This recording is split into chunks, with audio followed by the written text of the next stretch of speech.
Hello, I'm Tom Wilkinson, and welcome to the Thinking in English podcast, a podcast for intermediate to advanced level learners of English. They are terrifying, destructive, and devastating weapons which could kill millions if used. In fact, they are so powerful that most people believe nuclear weapons should never be used again. So, why do we still have nuclear weapons? Let's discuss this on today's episode of Thinking in English. Check out the Thinking in English blog for a full transcript of today's episode. Head over to my Instagram page, Thinking in English Podcast, for more excellent content. And leave a rating on Spotify or on Apple while you're listening. Here is today's vocabulary list. As always, the written list is available in the description of the podcast and also on my blog, thinkinginenglish.blog. To deter. To deter. To prevent someone from doing something by making it difficult to do it or threatening bad results if they do. And you'll also see this word in the form deterrence and deterrent during the podcast. High prices are deterring many young people from buying houses. To decimate. To decimate. To reduce something severely. For example, populations of endangered animals have been decimated. Proliferation. Proliferation. A great and quick increase in number or amount. As in, the proliferation of social media has changed how we communicate. Disarmament. Disarmament. The act of taking away or giving up weapons. As in, she said she supported nuclear disarmament. Self-interest. Self-interest. The act of considering the advantage to yourself when making decisions. For instance, that company's donation was motivated by self-interest. Conventional. Conventional. Traditional and ordinary. For example, he lives a very conventional life. To stabilize. To stabilize.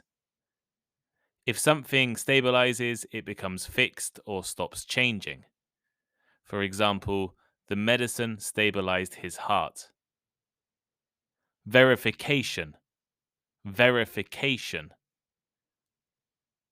The act of proving or checking that something exists, is true, or is correct. For example, we require verification of your age before you can buy beer.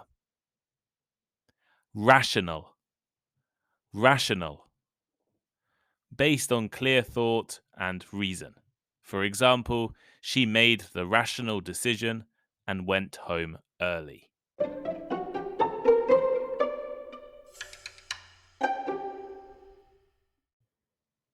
Once again, nuclear weapons are a topic of major concern. Russian President Vladimir Putin has ordered his country's nuclear deterrent to be on special alert. After launching a full-scale invasion of neighboring Ukraine, Putin was perhaps caught by surprise at the resistance of Ukrainian forces. As I'm writing this on February 28th, and things will definitely have changed by the time you're listening to this, Russia has not really achieved any of the significant victories in Ukraine they probably wanted. Ukrainians still control all of the major cities as of February 28th. Moreover, the invasion has unified the world against Russia. Russia's economy has been decimated. The EU is the most united it has been for years. Sweden and Finland are getting closer to NATO. Ukraine has been given extensive support. Switzerland has even abandoned its neutral position. And again, as I'm writing, Russia's only supporter seems to be Belarus. Of course, my Russian listeners, and I do have quite a few, may disagree with what I'm saying. But I think even you would have to agree that this war wasn't the best decision ever made by Putin. 2 weeks ago, the world saw Russia and Putin as strong and powerful. Today, it all seems a little bit more panicked. One of the threats Putin has made is nuclear. To use Russia's nuclear weapons if needed. I'll discuss whether Putin would actually use a nuke a little later in the podcast. However, this nuclear discussion has started in other countries too. On Sunday, Belarus voted. And if you're reading, you'll notice that the word voted is in quotation marks because there are no real votes and no democracy in Belarus.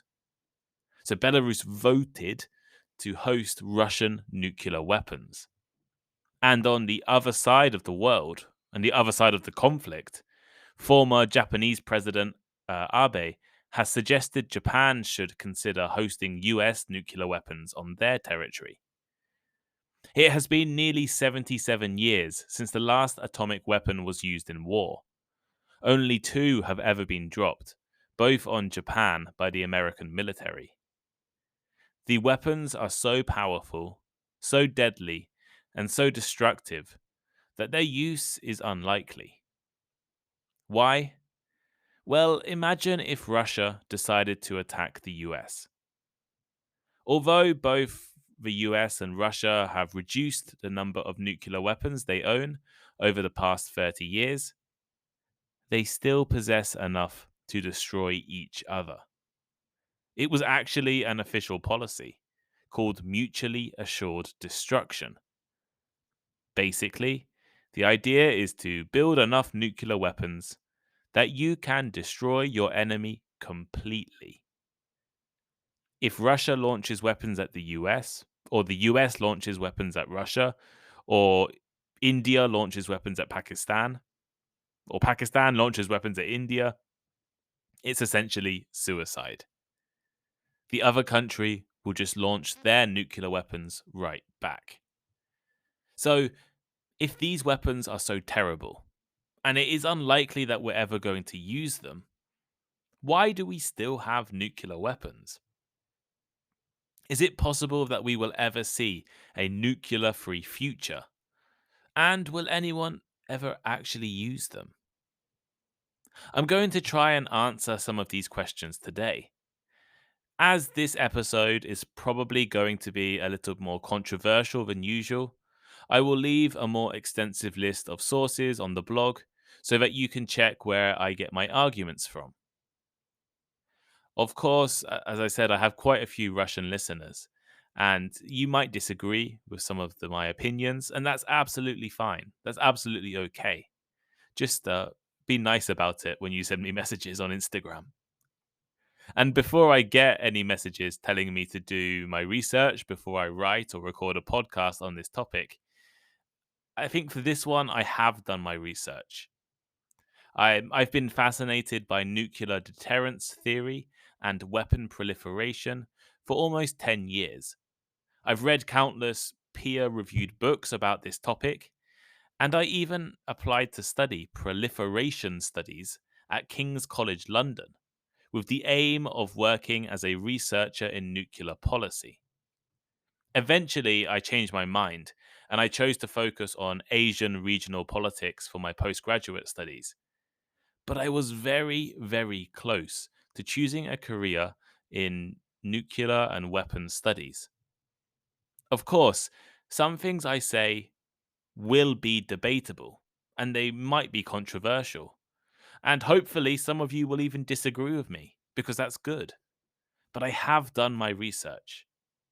And if there is anything you want to ask me about or you question, just send me a message on Instagram.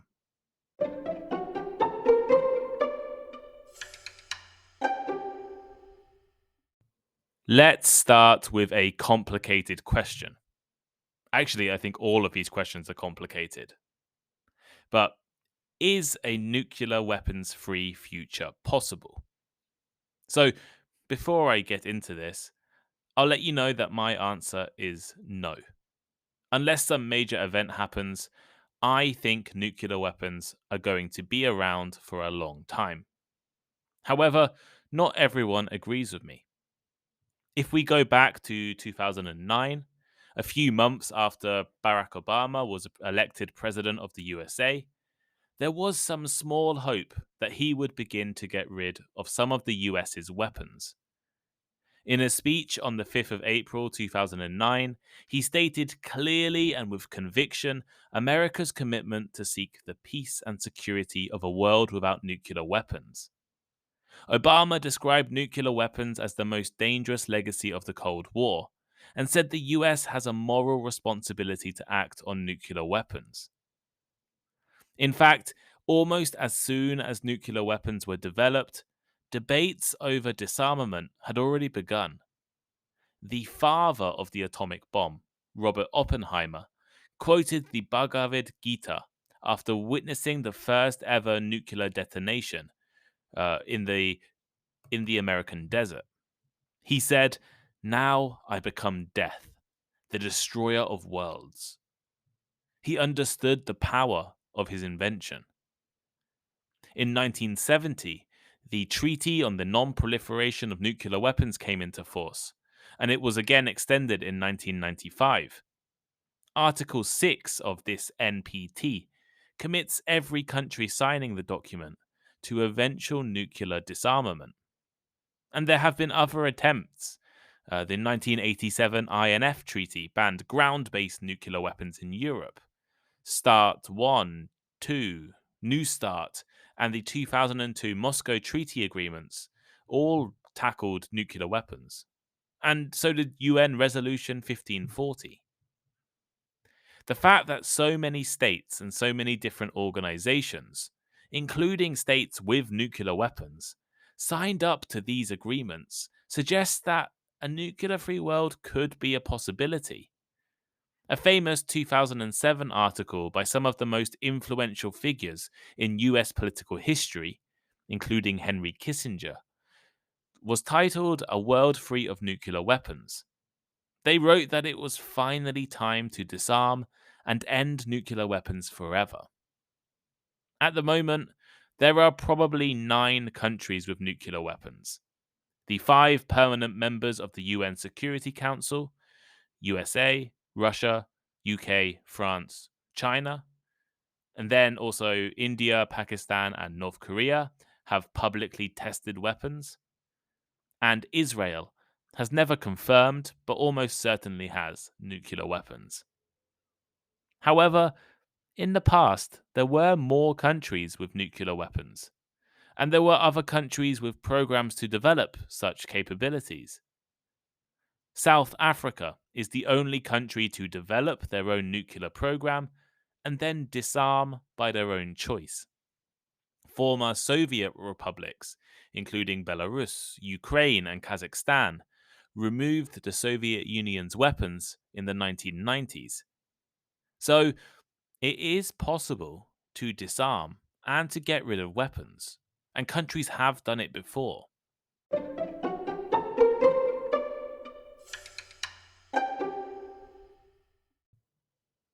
So, why do we still have nuclear weapons? There is not one simple answer to this question. Nuclear weapons are still a major part of militaries, and there are still states with ambitions to design and build their own nukes. Why? Well, I'll give you a few different reasons. And the real reason probably lies in a mix of many different factors, some that I might not even mention. First, some of the most respected political scientists and international relations scholars argue that countries, especially the countries with nuclear weapons, are generally quite selfish. A country usually only does something if it is in its own self interest, or more accurately, if they believe it will be in their self interest. For example, Russia's military action in Ukraine probably seemed like a good idea to Putin and the leaders of Russia. If successful, it would fulfill his ambition of a Russian empire and stop EU and NATO expansion, as well as, uh, I guess, giving a country to the Russian speakers in the west of, or the east of Russia, or east of Ukraine, sorry. However, it looks likely that overall it might be a bad decision. There are massive negative consequences, even for the country's self interest. Ukraine is closer to NATO and the EU than ever before, and the country will probably never respect Russia again. Even though Russia thought it would be in their self interest, it might not have been. Self interest also guides nuclear weapon proliferation and maintenance. Possessing nuclear weapons does have benefits for a country. It is a powerful and devastating weapon of war, which could probably end most conflicts instantly. The destruction, deaths, and damage caused by the use of a single weapon makes it much more valuable than less powerful bombs. However, for political scientists, the main use of a nuclear weapon is not their ability to help win wars, but to prevent wars. The name for this idea is deterrence theory. This is the idea that a nuclear weapon is supposed to deter other countries from attacking you. The idea of a nuclear weapon might be more important than actually using one. Imagine you are a country with an enemy. If that enemy attacks you, you will defend yourself. Without nuclear weapons, you will defend yourself with conventional weapons, guns, missiles, bombs. But if you have a nuclear weapon, you could use that devastating weapon if needed. I guess it's kind of like a fight. With a nuclear weapon, one person has a machine gun and the other person is using their bare hands. It's not a fair fight, and one that the person with their using their hands probably will lose. Now, if your enemy knows that you have nuclear weapons, why would they attack you? All countries with nukes need to be willing to use them at the most devastating times. For example, British nuclear submarines have a safe on board with a letter inside from the Prime Minister telling them what to do if the UK is destroyed in some kind of war. Every Prime Minister so far has commanded that submarine to destroy whatever enemy it is at the moment. Why? Well, if the enemy knows you are willing to use a nuclear weapon, then they will probably not want any war either. Of course, this all assumes that countries and their leaders are not crazy. And maybe I can talk about that another time. So, one reason countries want nuclear weapons is for security and to prevent war. Many realist observers of international relations believe that nuclear weapons are actually a major reason the world has become more peaceful. Now, I know it might not feel very peaceful right now, but war has become less common since nuclear weapons were introduced, especially wars between countries. And there has been no war directly between two nuclear powers. One of the most interesting papers I remember reading in my first year of university was by the famous researcher Kenneth Waltz, who argued that Iran should be given nuclear weapons. That sounds crazy, right? Why would you give an authoritarian country, which has sworn enemies across the world, nuclear weapons? Well, Waltz believed that it might stabilize the Middle East. Having two nuclear powers in the region, Israel and Iran, would perhaps create a balance. No one would be willing to fight because they don't want to risk their country. Moreover, nuclear weapons are not just useful at preventing conflict, they are also a ticket to international power and influence. If you have nuclear weapons, you are powerful. It's quite simple. Or at least this is what many countries think. Not only do you have the technology to develop the weapons, you are also dangerous and strong. Why did North Korea want nuclear weapons so badly? It was not just for security, because China probably would help North Korea in most conflicts, but it was to appear powerful internationally and to your own people. The same thing is kind of true about Russia. In many ways, nuclear weapons are the key to Russia staying a world power. And maybe I could even say this about the UK and France to some extent. Since the collapse of the Soviet Union, Russia has not really been able to keep up with the US, China, or the EU. All of those places have stronger economies, more international influence, and probably better armies. However, Russia has nuclear weapons, the most nuclear weapons on the planet. Why would they give them up? Why would they get rid of nuclear weapons and probably lose their seat at the highest level of power?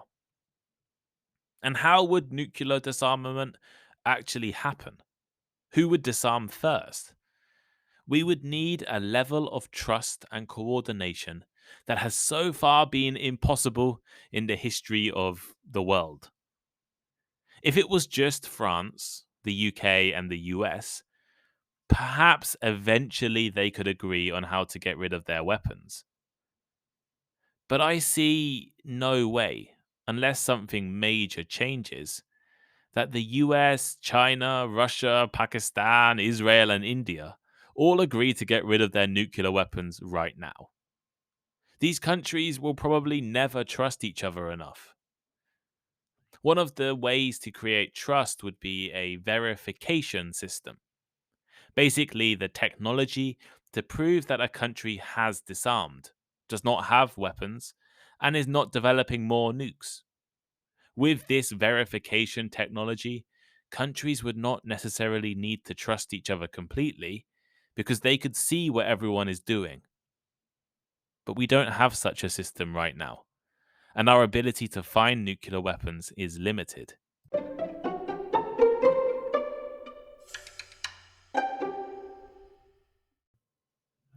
Okay, let's imagine the world today gets rid of all of its nuclear weapons. The 9 countries that currently have them suddenly throw them away or lose them somewhere. What happens? Will our world suddenly become a peaceful and beautiful place? Well, our world may not have the most regular wars right now, but it is not entirely peaceful. How about the countries currently protected by nuclear powers? Taiwan, Japan, South Korea in Asia, most of Western Europe, the old Russian allies, the Middle East. A nuclear free world might actually cause conflict in these regions. Perhaps war between powerful countries would increase. After all, with no nuclear weapons, there is less to be scared of in a war. Or, even more likely, a whole new set of countries will try to develop their own nuclear weapons, especially the countries without nuclear weapons that are protected by the USA and live in a tense situation. I'm thinking of South Korea and Taiwan. Even if we manage to ban nuclear weapons, disarm, and remove them completely from the planet, it doesn't mean they won't come back. It is impossible to uninvent something. Nuclear weapons have already been invented. The knowledge is out there, and I think it is likely they will stick around for many more years. I think you can clearly tell my opinion. I don't think countries are willing to get rid of their nuclear weapons. Even though they are so horrible and destructive, they are also useful for many places. However, this doesn't mean I think that nuclear weapons will actually be used.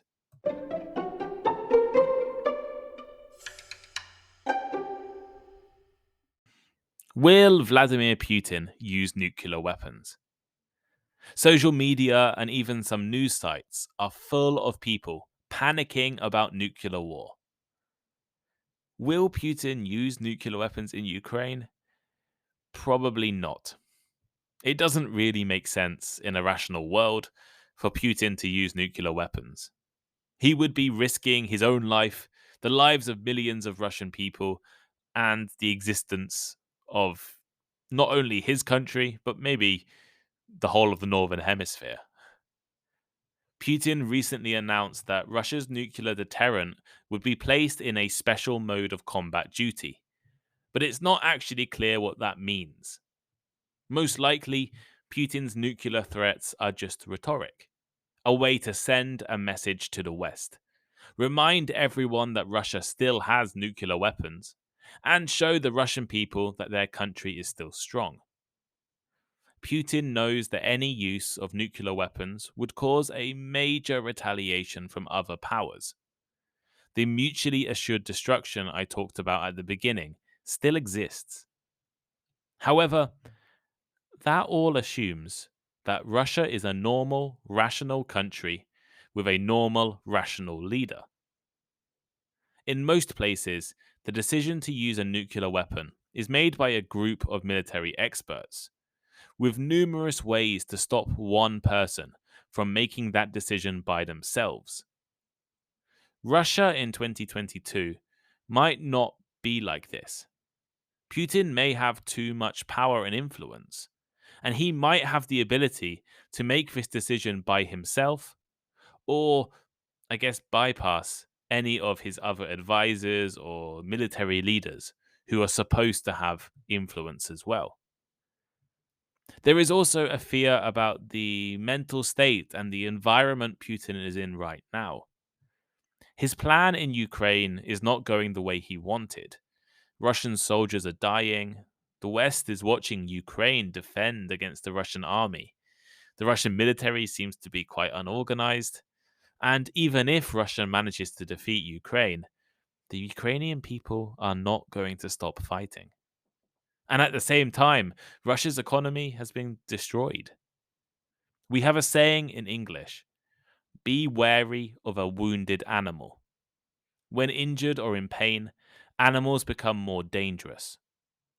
Putin may be wounded by this conflict in Russia and the Western sanctions, but these wounds might make him even more dangerous.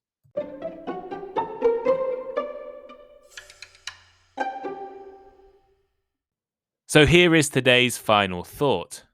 On this episode of Thinking in English, I've tried to clear up a few questions you all might have about nuclear weapons. These are terrifying, devastating, and demoralizing weapons, and if used, will cause major problems around the world. So, it is natural to be afraid and concerned whenever we hear the word nuke or nuclear weapon in the news. I tried to explain why we still have nuclear weapons, whether or not we may see a day without them in the future, and I briefly addressed whether or not the Russian president could use nuclear weapons due to his war in Ukraine. What do you think? Will we ever have a world free of nuclear weapons? Let me know in the poll on Spotify or on the blog, or send me a DM on Instagram. Please only send me nice DMs. I was a bit worried about doing a slightly more controversial topic today, so please no angry messages about me. Thank you.